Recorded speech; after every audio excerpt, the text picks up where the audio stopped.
जय श्री स्वामीनारायण। एक बार श्री स्वामीनारायण भगवान ने सभी भक्तों को एक बहुत ज़रूरी और समझने लायक बात बताई।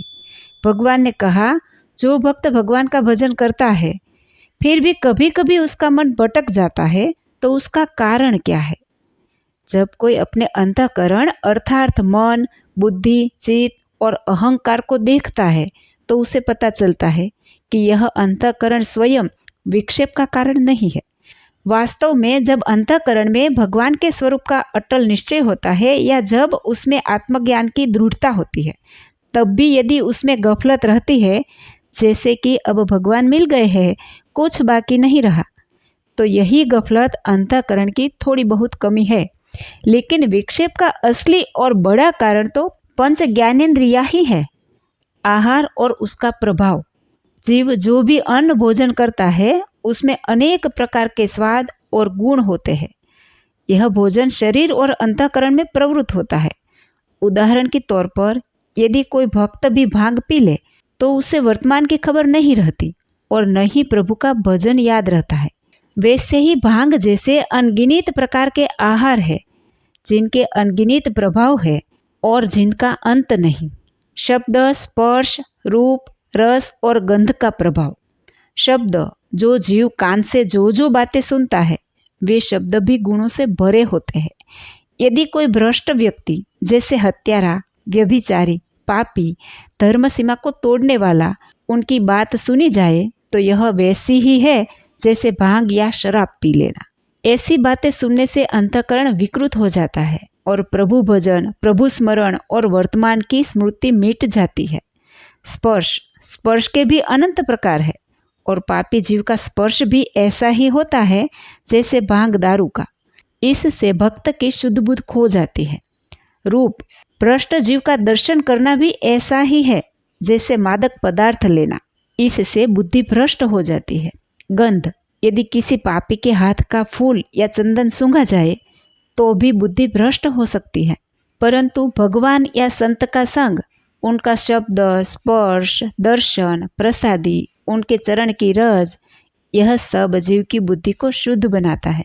यदि बड़ा संत छूने को न मिले तो उनकी चरण रज को सिर पर चढ़ाओ, उनके दर्शन करो, उनकी प्रसादी लो, उनके अंग को स्पर्श किए हुए फूल चंदन की सुगंध लो। ये सब जीव की बुद्धि को निर्मल बनाता है। पंच विषयों का विवेक। यदि कोई इन पंच विषयों शब्द, स्पर्श, रूप, रस, गंध को बिना विचार किए भोगे और सत असत का भेद न करे तो चाहे वह नारद या संकादिक जैसा महान भी हो, उसकी बुद्धि भ्रष्ट हो जाएगी। फिर सामान्य देहिक जीव की तो बात ही क्या। इसलिए यदि कोई पंच इंद्रियों के विषयों को विवेक पूर्वक नियंत्रित नहीं करता तो उसका अंतःकरण भी भ्रष्ट हो जाता है।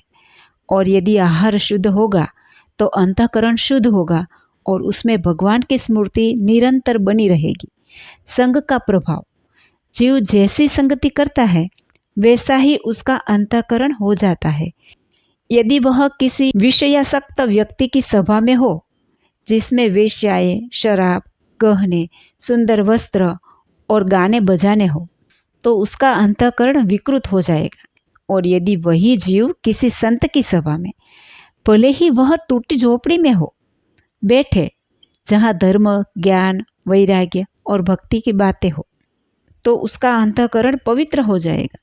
इसीलिए सत्संग और कुसंग के प्रभाव को पहचानना आवश्यक है। विवेकी और भगवान में श्रद्धा रखने वाला इसे तुरंत समझ जाता है।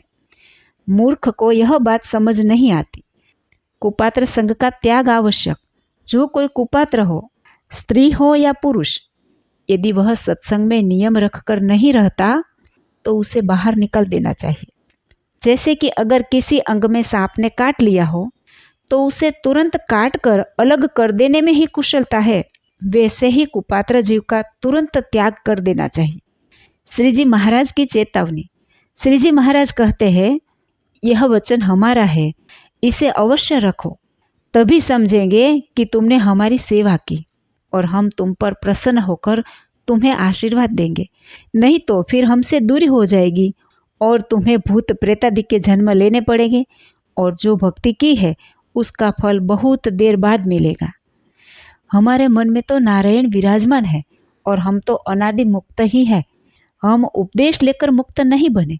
हम तो अंतःकरण को वैसे पकड़ लेते हैं जैसे सिंह बकरी को पकड़ता है। जो कहे कि मैं कुसंग में रहकर भी शुद्ध रहूंगा, तो चाहे वह नारद संकादिक जैसा भी हो, उससे भी नहीं रहा जाएगा। उपाधियों में रहकर निर्लेप रह सके ऐसा कोई नहीं हुआ और नहीं होगा। जो कोई हमसे प्रेम से कुछ करवा लेता है, भोजन करवाता है, वस्त्र आभूषण या फूलहार देता है, तो वह हम अपने सुख के लिए नहीं करते, बल्कि उसके आत्मा के कल्याण के लिए करते हैं। इसीलिए हमारे वचनों का विरोध मत करना। पंच इंद्रियों के विषयों को शुद्ध और मर्यादा पूर्वक भोगो, यही हमारा पक्का वचन है। यह बात अत्यंत सहज और सभी को समझने योग्य है। इसीलिए इसे अवश्य मन में रखो और सत्संग में उत्साह से प्रवृत्त रहो। हमें यह बहुत ही प्रिय लगेगा।